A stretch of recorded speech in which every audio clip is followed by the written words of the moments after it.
Hello, hello. Hi. Oh, we're on another computer.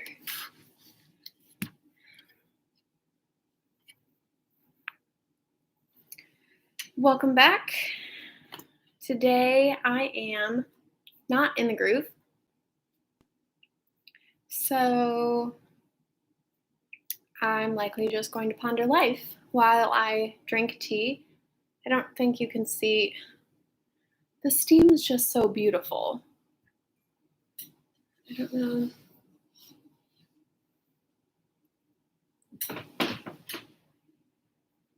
Nope, not visible. I made myself a veggie pizza, which looks wonderful. Vegan, cheeseless, meatless. And I think this is hibiscus tea. And we're just gonna have breakfast together and chat about life.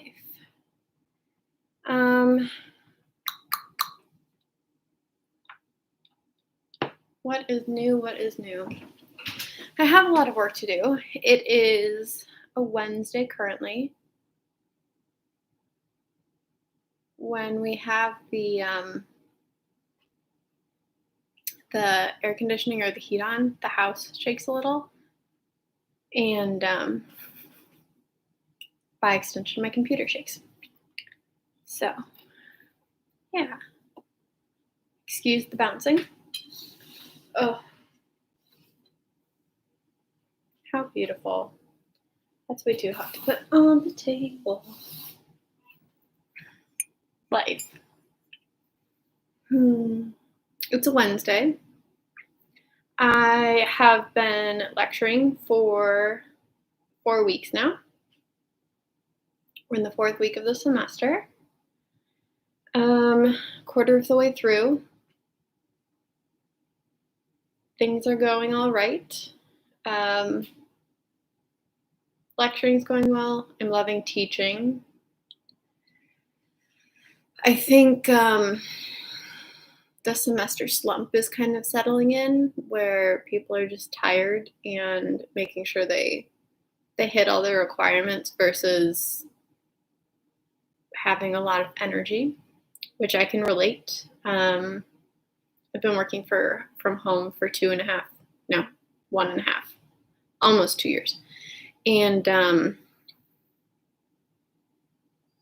going back to campus and teaching and commuting an hour each way on top of working part-time for the university, in addition to teaching and having classes, it's keeping me very busy. I'm trying to maximize my time, but there are so many hours in a day, and it's been a very long time since I ran into that situation where there's only so much time in a day. So trying to figure out what can I overlap with a workout or something. Yeah,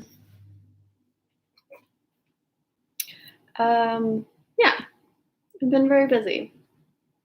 I think it's a typical level of busy, a 40 to 50 hour work week, but it's a transition back.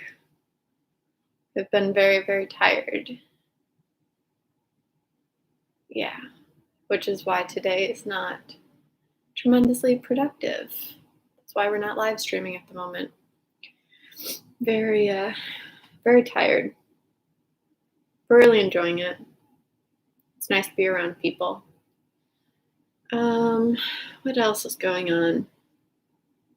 I'm completely mesmerized by the steam coming off of my tea and my pizza. It's so beautiful in the sunlight.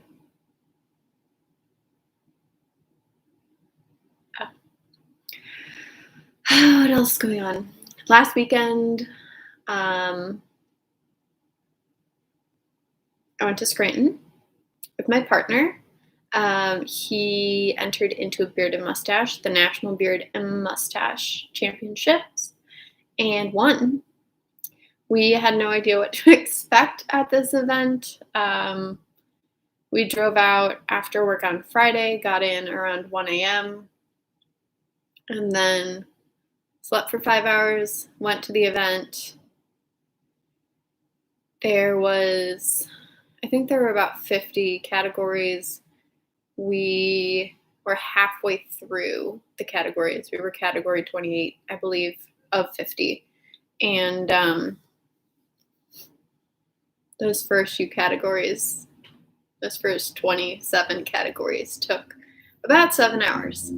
So we got to meet a lot of people, see a lot of mustaches, eat falafel and French fries because those were the veggie options, drink some coffee, and then Craig went up and competed. He had the largest group of competitors, I guess. There were some groups where there were only one or two, so those people took first or second. But he had a larger group and was the top 3 finalist, and then ended up taking first in his category. So now his beard and mustache are nationally recognized, which is exciting. I don't know where, being that it was in Scranton, it was office themed.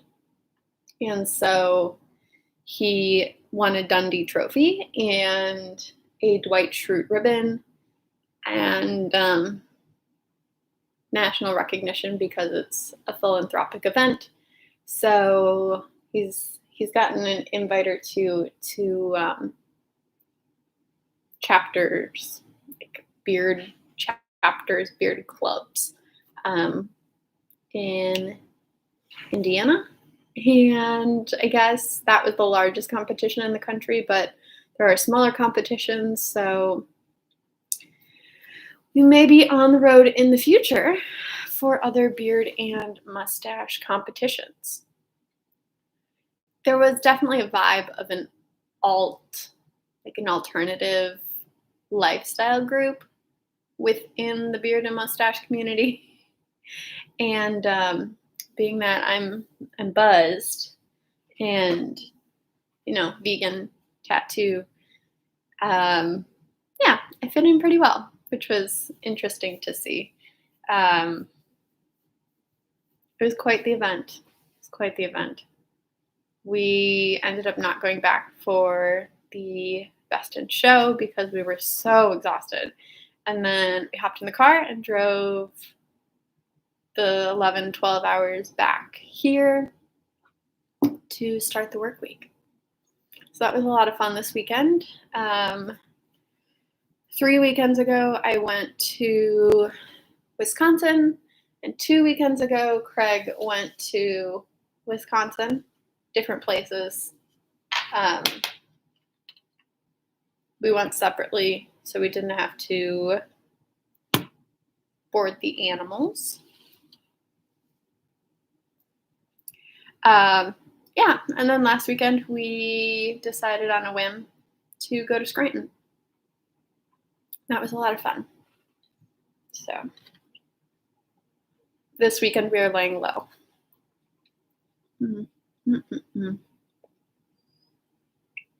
My pizza, I found a recipe for pineapple barbecue pizza, which sounded interesting, but I like to load my pizza as much as I possibly can. So there is not barbecue on here, which was the whole goal. There is pineapple, but I also had artichokes and tomatoes from our garden. Indiana homegrown tomatoes are the best tomatoes I've ever eaten. So those are on here. Red pepper, green pepper. I think I forgot onion this time. And when I was little, I would have applesauce to eat while I was waiting for my pizza. And because the pizza was hot, I would dip it in the applesauce. So now that is just a tradition. Look at that crunchy crust. Yeah, so now I eat all of my pizza with applesauce.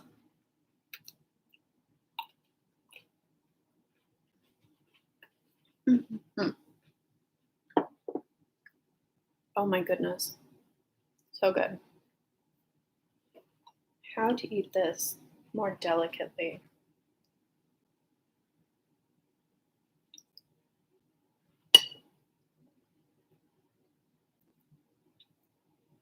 What else is new? I'm getting a new tattoo soon. Um,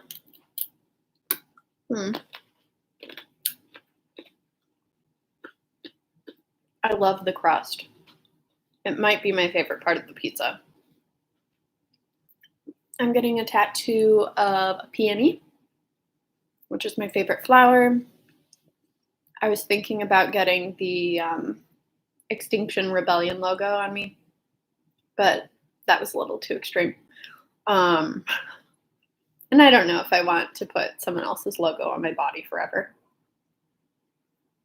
So we being me, decided that a peony was something that I probably could, well, I have to live with for the rest of my life. So that's what I'm going to do.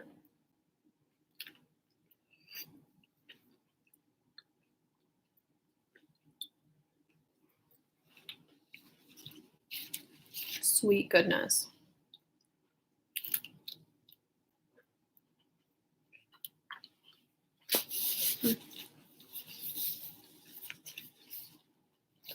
If I could offer you some, I would. It's delicious. New tattoo coming. I guess vlogging while I'm exhausted is not the most entertaining. My study with me's are probably not extremely entertaining either.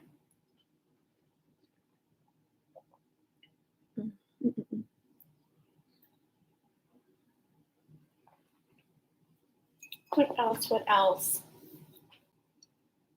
Do we dive into the pandemic conversation? Maybe we could dabble with it.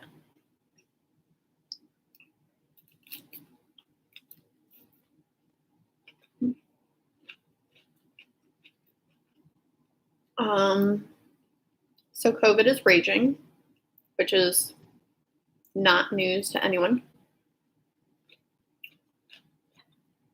In the fall of 2021.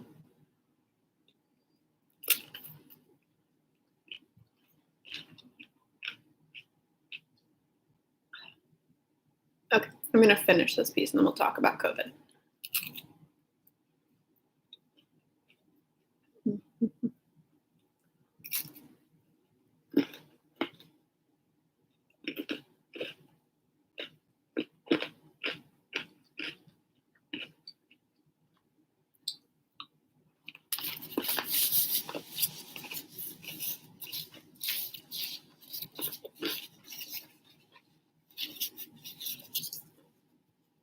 Will she drop pizza on her shirt?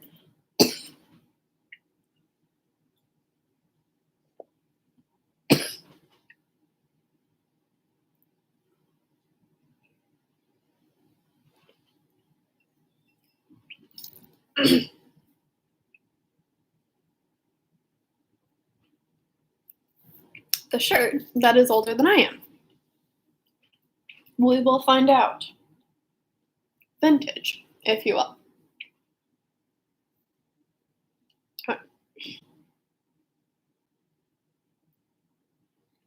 I have a piece of crust in my throat.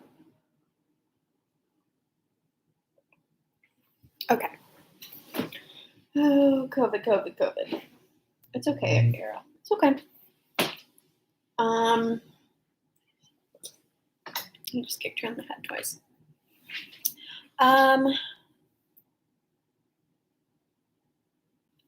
I also have pizza in my teeth.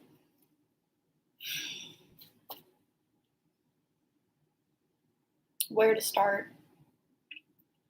I think frustrated is a fair assessment of where I am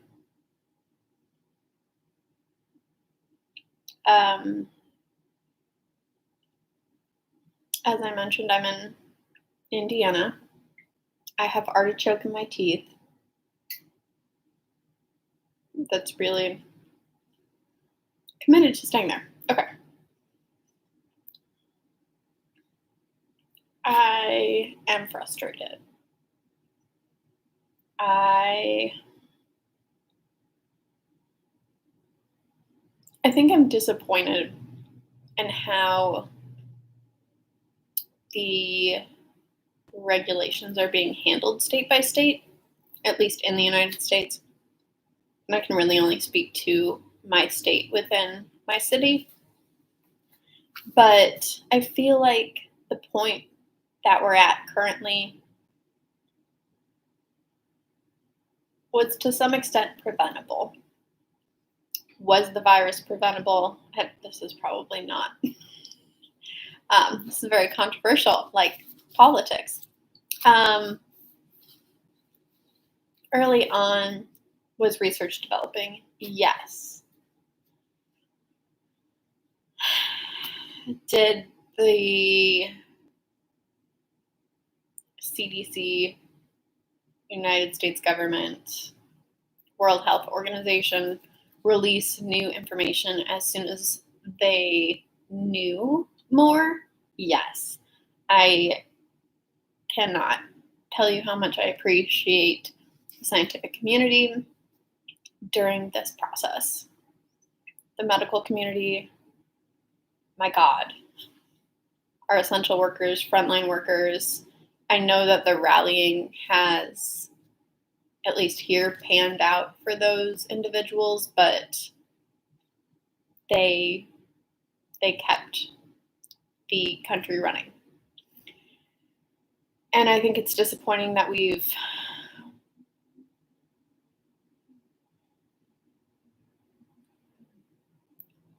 failed to rally behind them, behind teachers, in the same way we did early in the pandemic.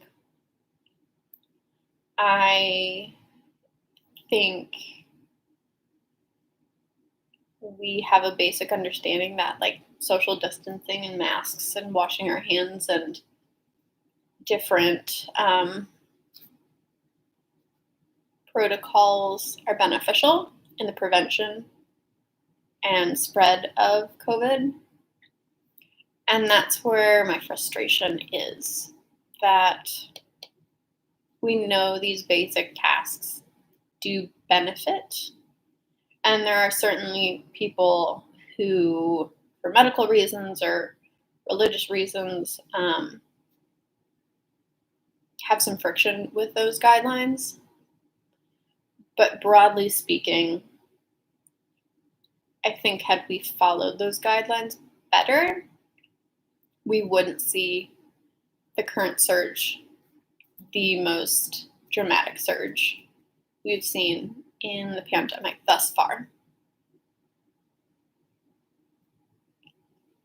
Judging from my experience, I know this is a very, very touchy topic. So, yeah, when I'm on campus, everyone is masked, everyone is distanced indoors.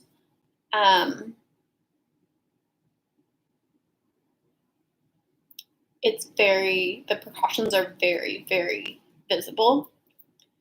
But when I drive an hour back home, it's like entering another world. It's very strange. I have two worlds running side by side.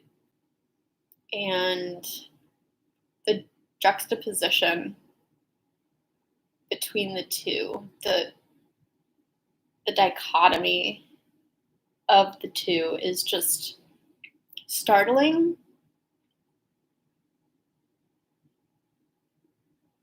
Yeah, maybe startling is the word. So that's been weird and frustrating.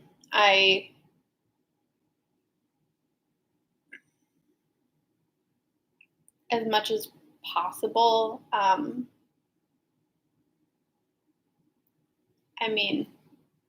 I've tried to protect myself and protect others as much as I possibly can in terms of distancing and masks. And at one point, there were guidelines to not get groceries on certain days because vulnerable populations were going. Doing my part in terms of vaccinations. I'm sure there were areas where I could have been more prepared or more mindful, but in the last year and a half, I've tried to be very, very cognizant of how my actions are impacting others. And to some extent, I don't think that's everyone's mission. And so that's where I'm finding tension for me.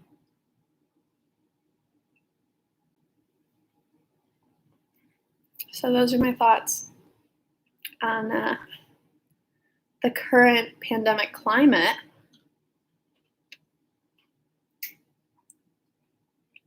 Speaking of the climate,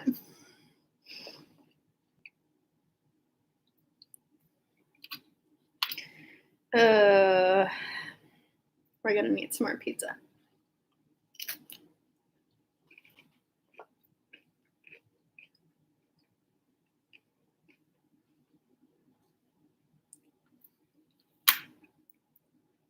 The extreme weather we've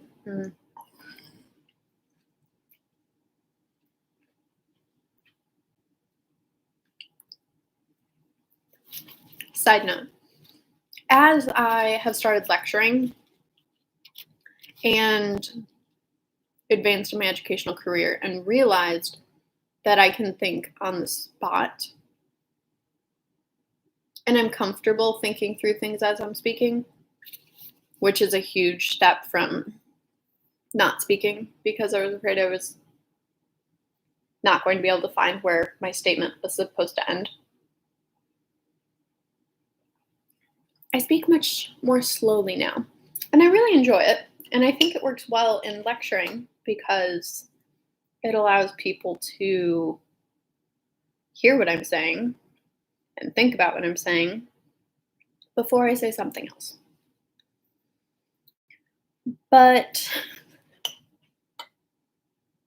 on other platforms, such as YouTube, I recognize you could probably listen to me on double speed, and it wouldn't be terribly noticeable that you had sped me up. But I think it's just evidence of me growing into who I am and being able to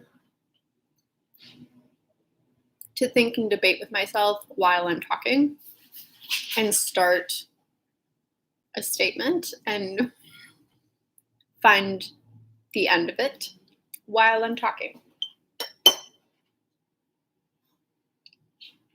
Will this just be a vlog of me pulling artichokes out of my teeth? Possibly. So what do we do about the climate crisis?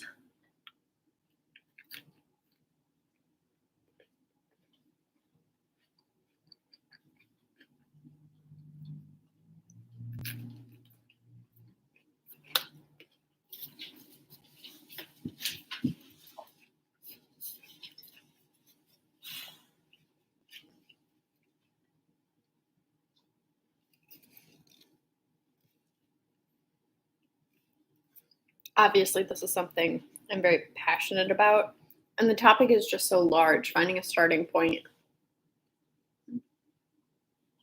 is difficult. I want to start with my conversation about being vegan. So I was vegetarian for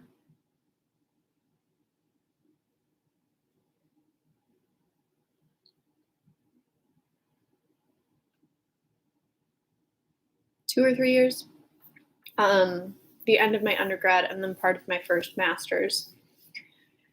And I was eating vegan when I was alone, but I was eating dairy when I was out with others. And it just made me tremendously sick. and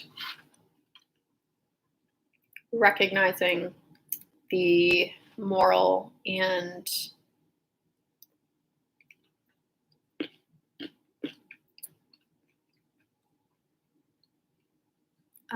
sustainable impacts veganism has.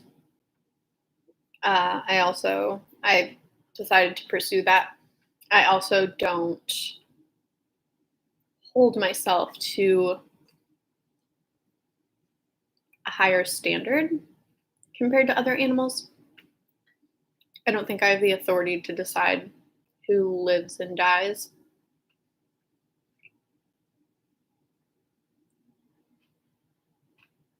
So I went vegan.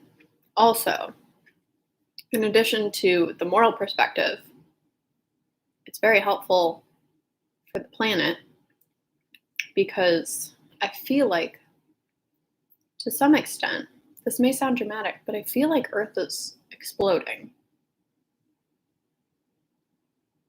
Like, I'm not sure what things are going to look like when we pay off this mortgage.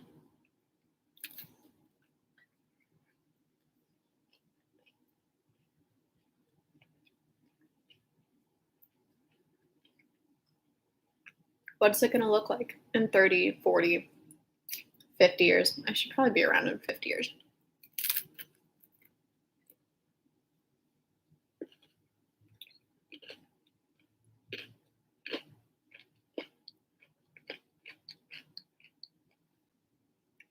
And what is it going to look like for the next generation?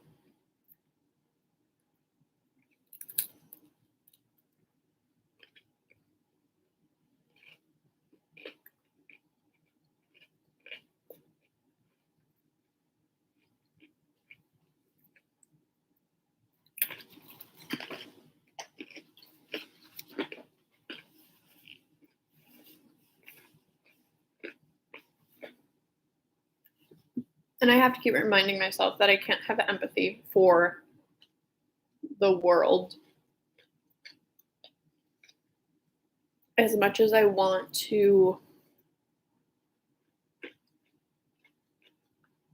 sympathize with all of the hardship. That's just not something that I can do while also functioning successfully in society.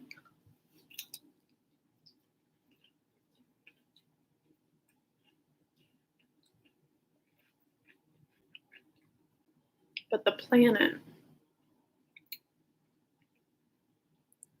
part of me thinks it's not doing well.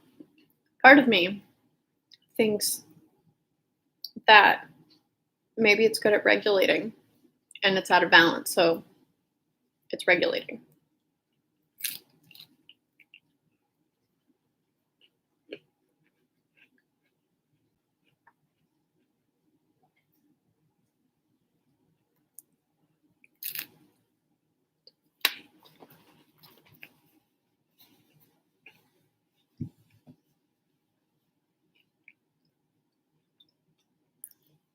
Like the ecosystem functions at an equilibrium and we're off of the equilibrium.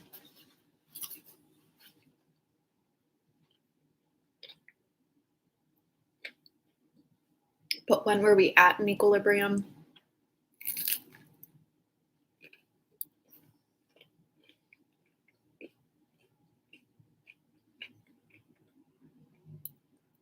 My dog is getting to marvel at all of these very slowly thought out statements.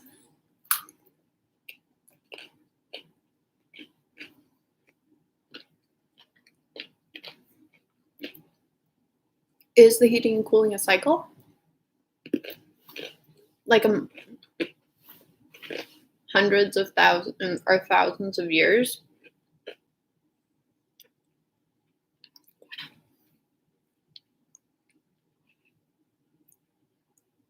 I mean, there's clearly a shift happening.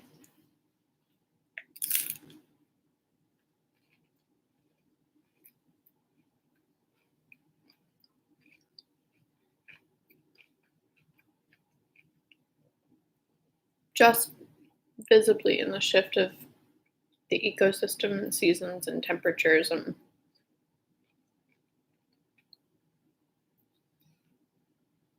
animal patterns.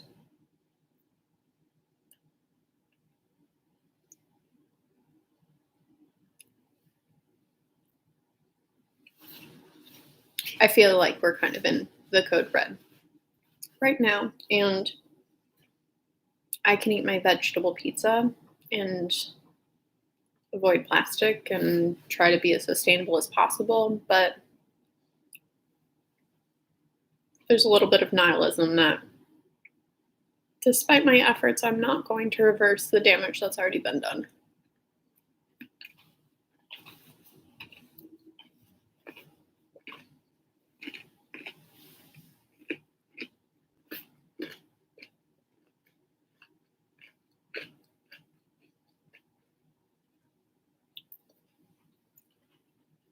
Is that all I have to say about that? Please be a conscious consumer. I guess that's the main takeaway that I have, is trying to be mindful of what I consume and the impact it has on the environment.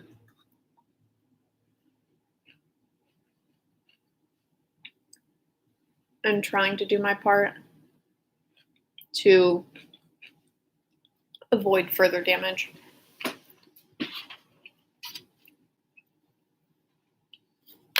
But the system is also set up in a way that does damage. I think something came out recently that broke down the primary polluters from like a corporate entity level. I could be wrong. This is also very vague, so and something like 30, 40, 50% of pollution is coming from a very small number of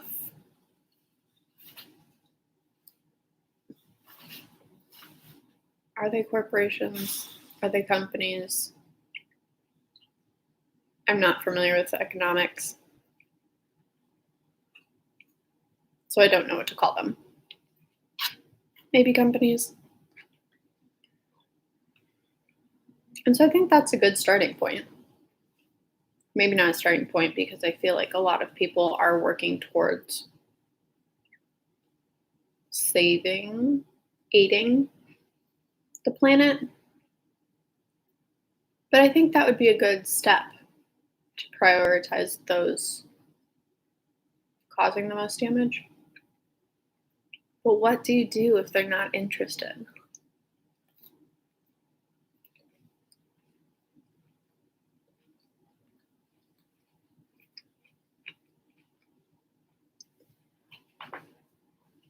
I'm getting my PhD in science. So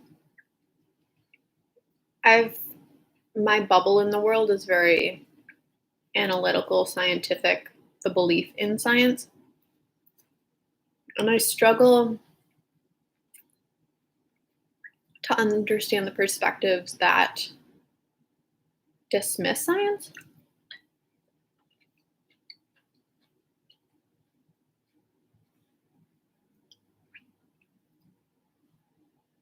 Yes, that's kind of outside of my wheelhouse. And I'm surrounded with people who have a similar view. So I don't really understand how that works.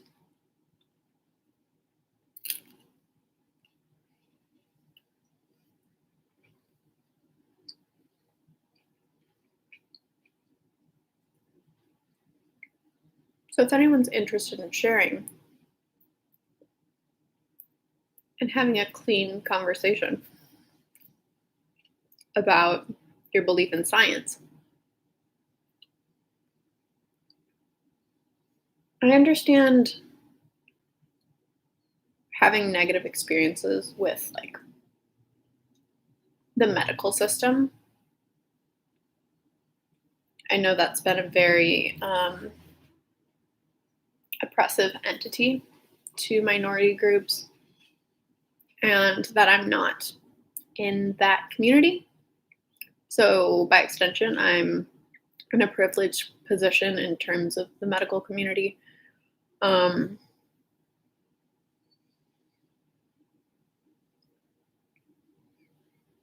and so that's one example of a caveat that I cannot relate to in my personal life because of my demographic status. But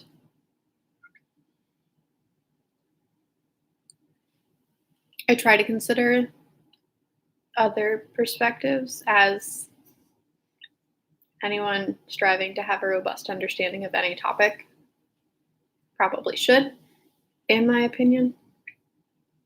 But I just struggle with the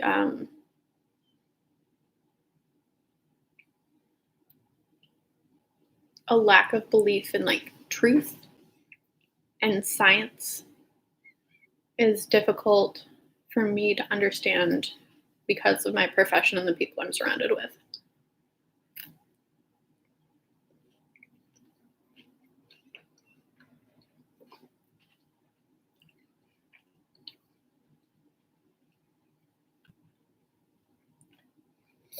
But I also think that that's a limitation of higher ed, being that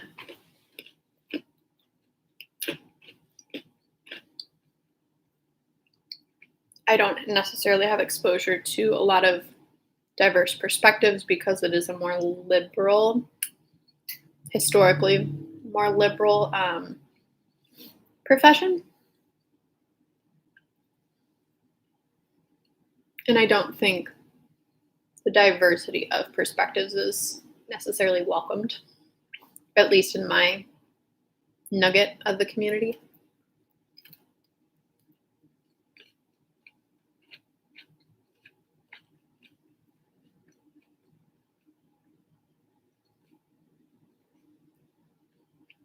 So there's that. This pizza's wonderful.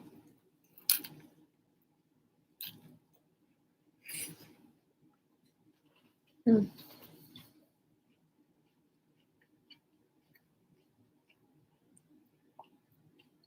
What else do I have thoughts on?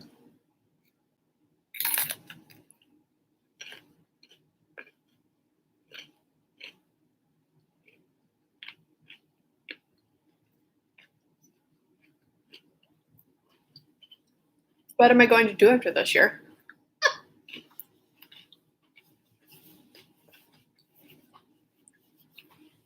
That's a good question. I don't know.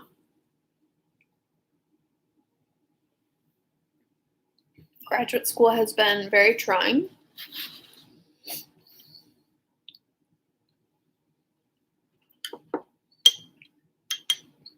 And part of me just wants to become a yoga teacher. I think that aligns with who I want to be. But the idea of also not having access to empirical research freaks me out a little bit.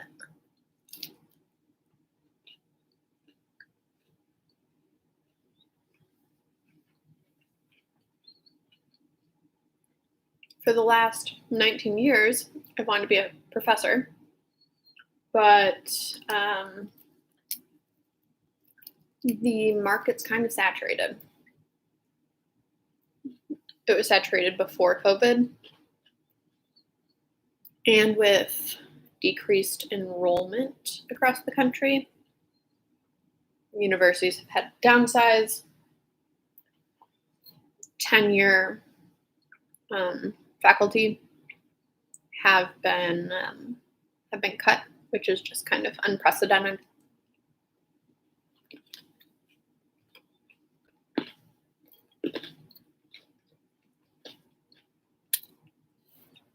And so I don't know what that's going to look like.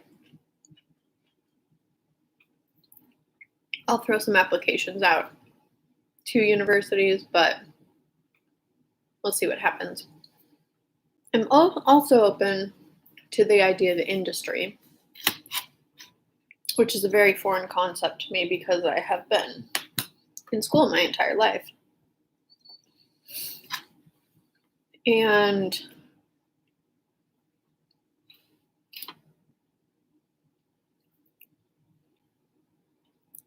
how does one write a resume? I find myself in a very weird pocket where I am overqualified for internships, so I can't get internships to see what I like because I have 2 master's degrees. But at the same time, I don't know what I like. So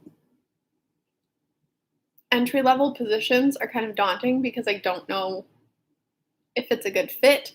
And being trained in higher ed, you're trained to be a professor. And so I'm really struggling to think about the transferable skills that I have. I have a master's in statistics. So that transfers pretty clean. There's a lot of imposter syndrome there. But I don't know what I'm qualified to do. I'm qualified to do a lot. I have a lot of experience. I'd be really happy at a tech company. I think I'd be really happy at a nonprofit. I think I'd be really happy at Kroger in the produce section for at least a period of time. I think I'd be really happy being a home inspector. It's kind of exciting because this is almost like my senior year of grad school, and the world's just kind of my oyster, but I don't know what to make of that. And there's a pandemic.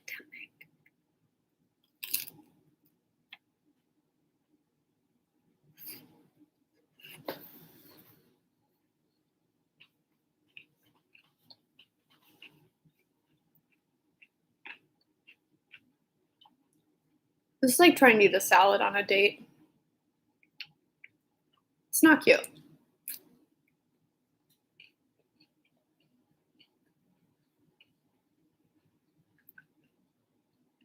Yeah. So what am I going to do with my life? I don't know.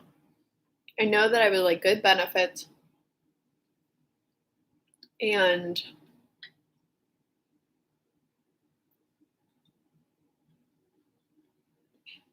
I struggle with the fact that I could go into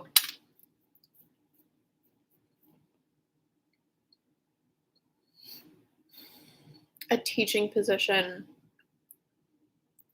making maybe minimum wage a little bit more.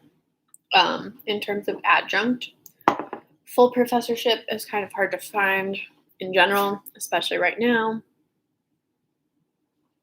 And to some extent, I would like to be compensated for my education. I think education in general is the strongest currency. And I struggle to accept that I could possibly have made more teaching ESL online with a bachelor's degree than some of the positions I could go into. But if I enjoy it, you really can't put a monetary value on that.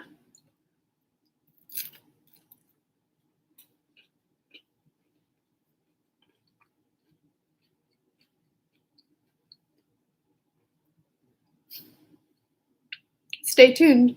What will Maggie do with her life?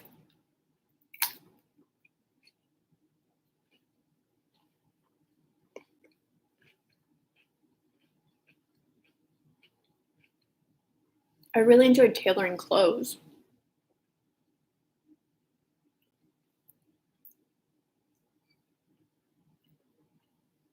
And I have a little slow fashion company, but it's like the LLC hasn't been finalized. But I really love the idea of slow fashion. And restoration. I think having quality pieces, furniture, clothing, whatever, having something that can be repaired and last a long time really aligns with my my life mission.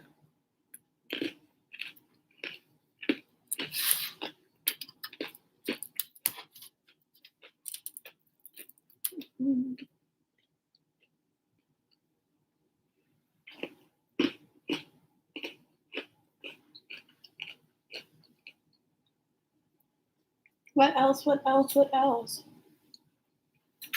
Brands I'm loving.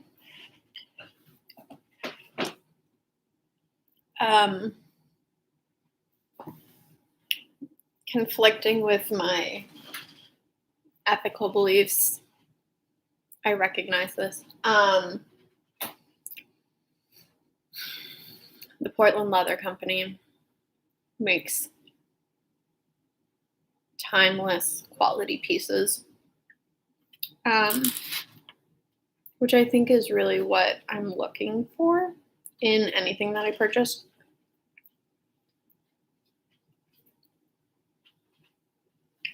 So I've really been appreciating these bags. I have 2 of them. And while I'm not familiar with the company's sustainable practices, because it's an ongoing process of being mindful and conscious of what you consume, the quality is outstanding, and I know that this is going to last me for 10, 20 years or longer. It likely will be a piece that I pass down to someone else or pass on to someone else. So, yes, I really love the craftsmanship from the Portland Leather Company.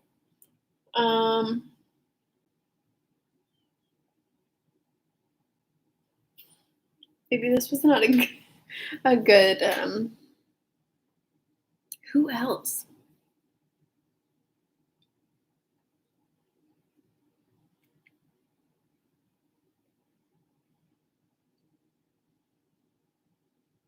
I do a lot of thrifting, which is why I don't shop brand specific most of the time. I have picked up a few pairs of Levi's, which are just so good. So good. The stonewashed 550s. I order those and then I tailor them to myself. There are a few things better than a great pair of denim that fits. Just that makes me very happy in life, to find a great pair of denim and to alter them to fit me and to feel like a freaking queen in jeans. It makes me very happy. So I guess by extension, I've been very happy with my thrifted denim and the few pairs of Levi's that I picked up. That's been really good.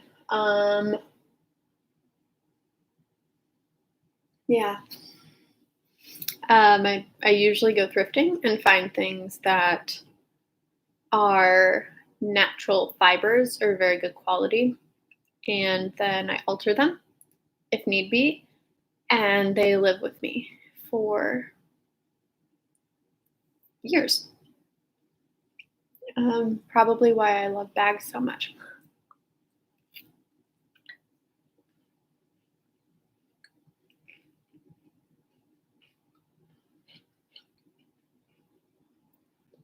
I feel like it's quite easy, maybe not easy, but you don't have to try it on to find a really great quality bag that will last forever.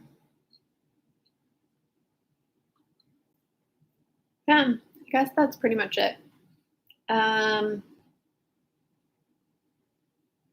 In terms of brands,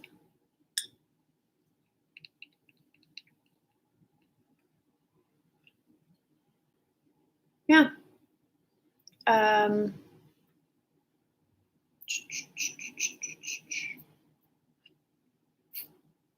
The end of that story.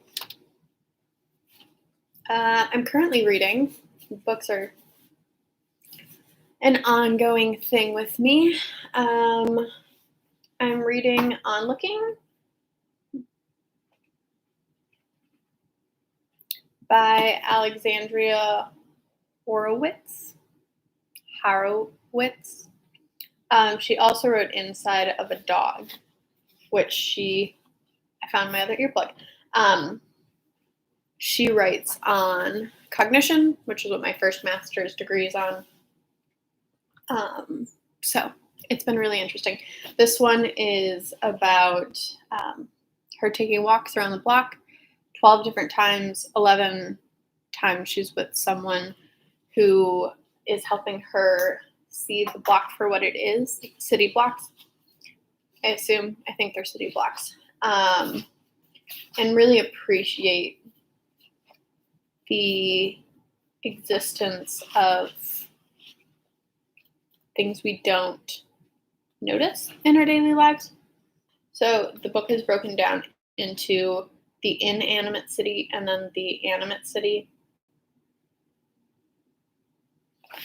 And I really enjoy viewing what some would view as static entities as, I guess I personify them, or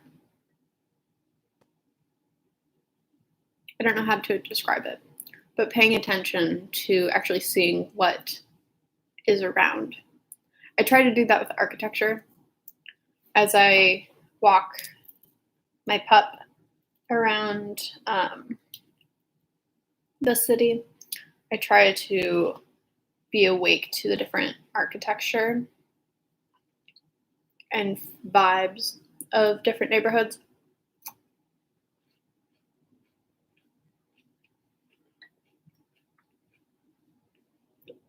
But it's definitely more difficult when you're busy. Now that the semester has started, I feel like I am a slave to my watch, and that I wake up at a certain time to walk Arrow, at a certain time to get cleaned up, to do my commute, to teach and go to classes and have meetings, to come home, to work, and then to spend a set amount of time with my partner and to repeat. So I find myself not strolling at a leisurely pace, not appreciating my surroundings, not being mindful. How to be mindful in the city.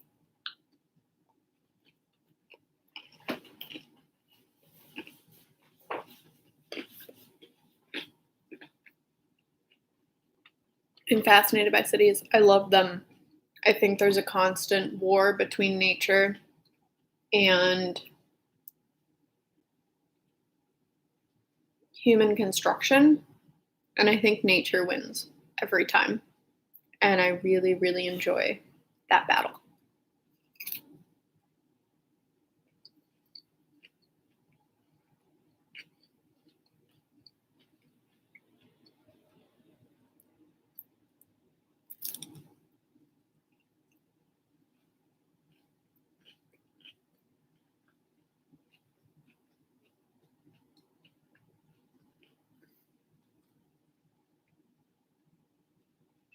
I remember in undergrad, I discovered that silent fight within cities. I feel like it's a little more explicit in the cities where there's so much development that the fight against nature, fight with nature is a little more present. But I remember sitting on a fire escape in my undergrad and just, it wasn't happening. I mean, the like nature taking over was not something that you could witness on a day-to-day basis, but just recognizing how, what was I looking at? I think it was vines. Just consuming the construction and development that had been done.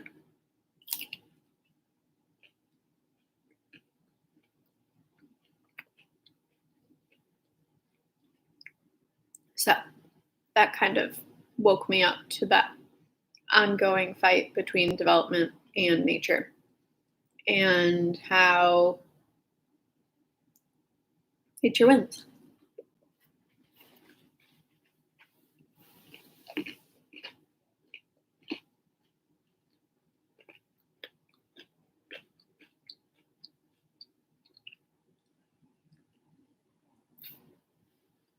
We almost have an hour of me eating pizza.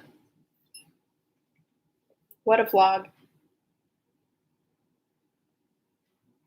I love the idea of vlogging. I feel like it's such a beautiful way to offer my perspective to a larger audience and maybe show the little mindfulness pieces of everyday life that I notice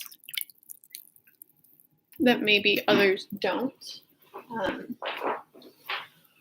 I watch Carrie Cakes. She's an incredible YouTuber, and she helped me to fall in love with where I currently am at, where I'm living. Even if I move, she reminded me of the wonder and exploration of neighborhoods and how the exploration of like a coffee shop or a museum or like community-based resources are such a gift. And here I am completely surrounded by a buzzing world, and that walking down the street is the simplest way to immerse myself in my community. Her bookstore is just the way she paints her bus trips, walks, was very powerful for me to remember that I'm living in an incredible place, and that because it is so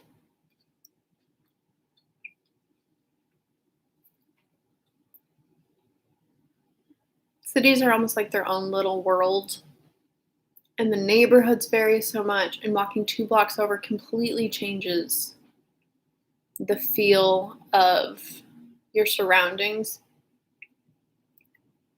And I really love cities. The access to public transit, seeing people, I think it's a sense of community that's difficult to get in other places. Everyone's kind of squished together in urban areas, and so you see a few more people than you do in other areas, in rural areas.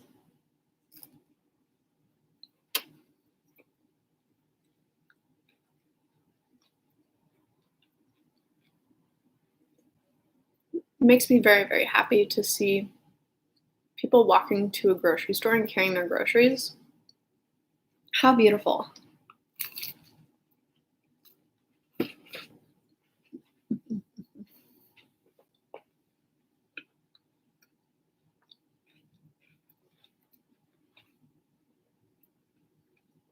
Almost done with the pizza.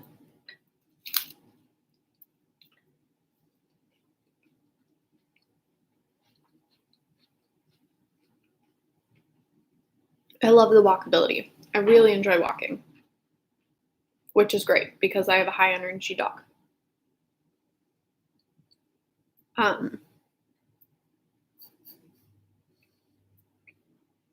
But walking around neighborhoods it's really good.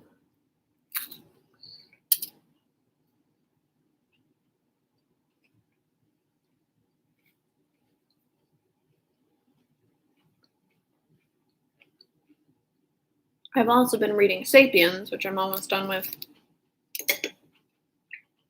I don't remember who that's by.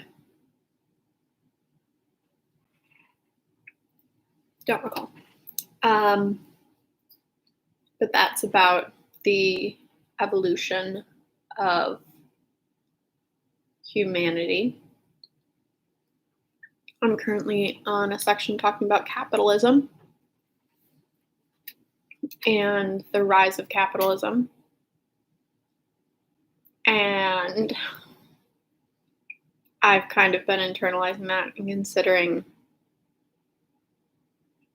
how my life and time is impacted by capitalism and the maximizing of the situation I'm currently in and the resources I have and of my time. And it paints capitalism as kind of this pie where if the risk was very high, it was difficult to get resources and the return was often low, mainly because people didn't think that the future was going to be brighter, that there was going to be dramatic enhancements in the future. But as colonization happened and all the horrors of that, people are much more optimistic about the future and think that there are gains to be had, so they're more flexible with investing and distributing wealth in areas that they think will benefit them in the future. And so I've been trying to take a more isomorphic approach about how that pertains not to money in my life, but like my health and my time. How can I maximize it? Where do I invest it? And where am I going to get the best return for the future?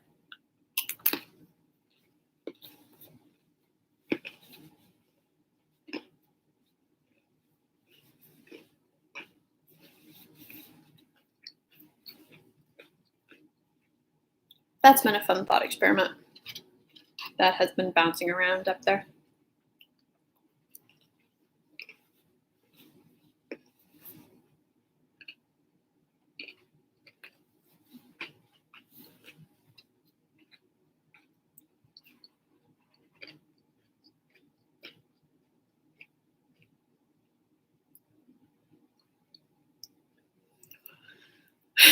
Is that everything you have to say, Maggie?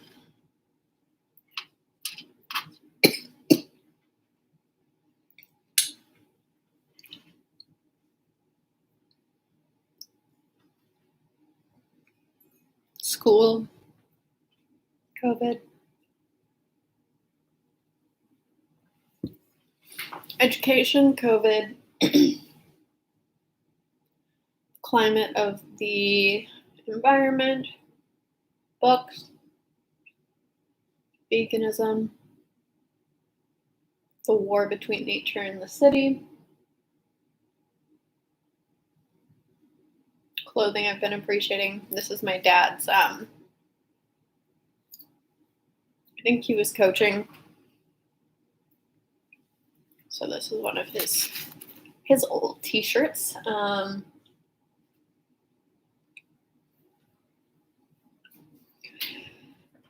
Loving my Levi's, loving tiny libraries,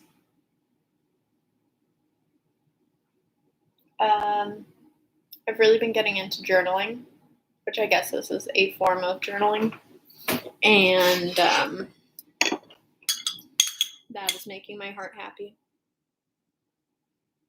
Documenting and pondering daily life is something I'm interested in, as you've probably concluded from this hour-long talk about things.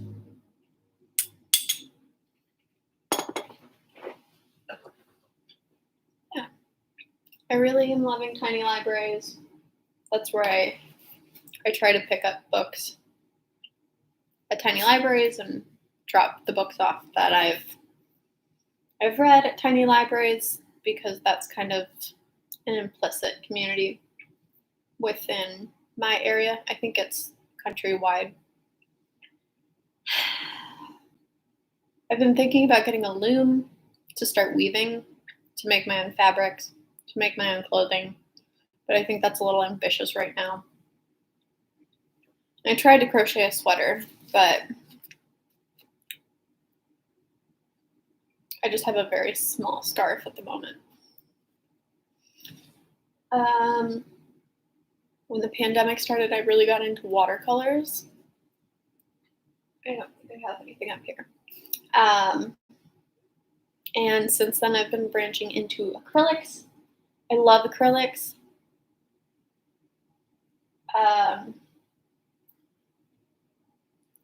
Acrylics you can layer much more easily, whereas watercolors, you're kind of working with a fluid medium. But I think that is really nice in its own right. I really love watercolors. Do I like watercolor more than acrylic? I feel more loyal to watercolors because I've been working on watercolors more.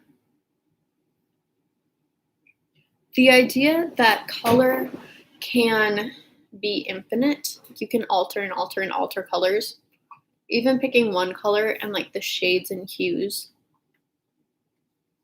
and then extending that by the colors in existence, and then extending that by the brushes in existence. There's infinite possibilities. Like I've spent several months just working with oh my goodness, what is the brush I'm working with?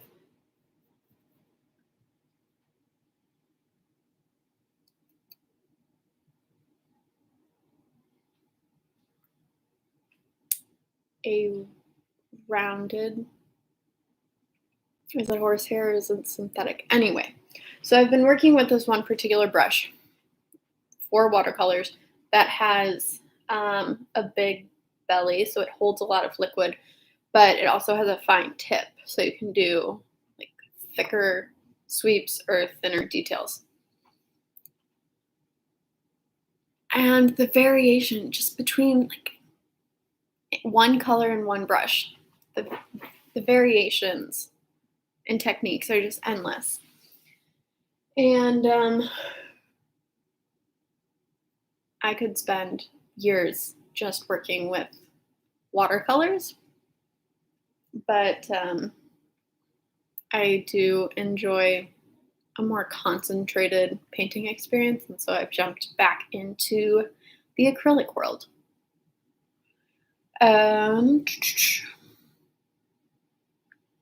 What else am I up to? So I'm not going to start making my own fabric. I'm not going to jump into video editing until I finish my doctorate. Maggie, write your dissertation. Yeah, I think those are my hobbies at the moment. I really love cooking. I really love working out, but those are just kind of ongoing staples in my life. Whereas painting and yoga and journaling and reading and sewing. I really like the idea of embroidery. I've picked up the stuff for embroidery, but picking up craft supplies and actually doing the crafts are two different hobbies. So, yeah.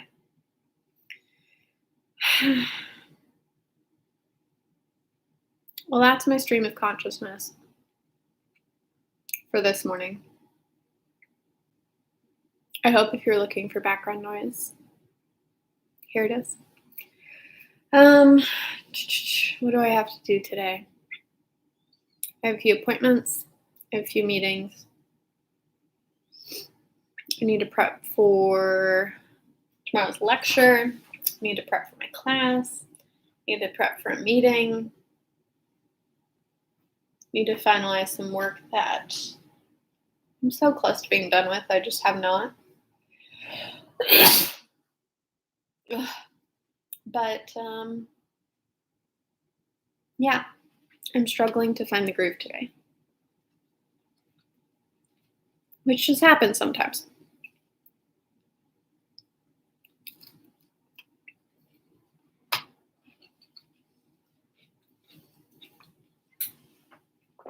And on those days, we have pineapple and artichoke pizza for breakfast.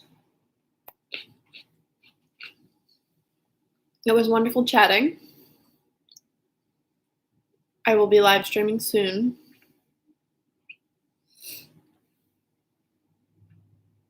Soon as in sometime this week. Probably today. Should be today. We'll see if I can hop in the groove again.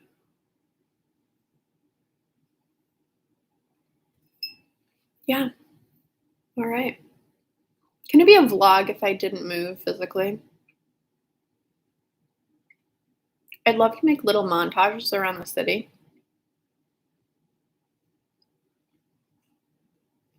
But I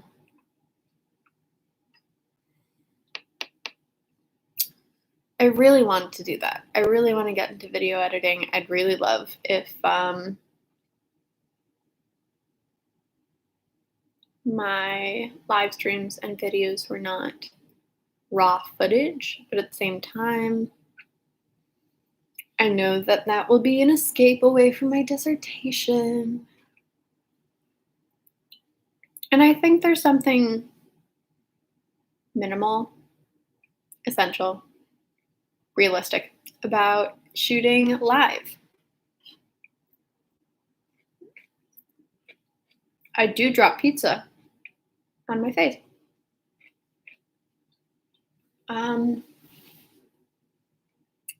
Yeah, I talk really slowly now because I think through what I'm saying as I'm saying it. And I've reached an educational point where I'm comfortable doing that. Yeah. So that's what's new with me. Yes, I'll be live streaming at some point to study. If anyone would like to hop on the study train, the stud tea train. Bad puns are my favorite. And yeah, get back into the groove soon. But right now I'm not in the groove, so I'm going to enjoy the day. I hope you do the same. I will see you in the next one.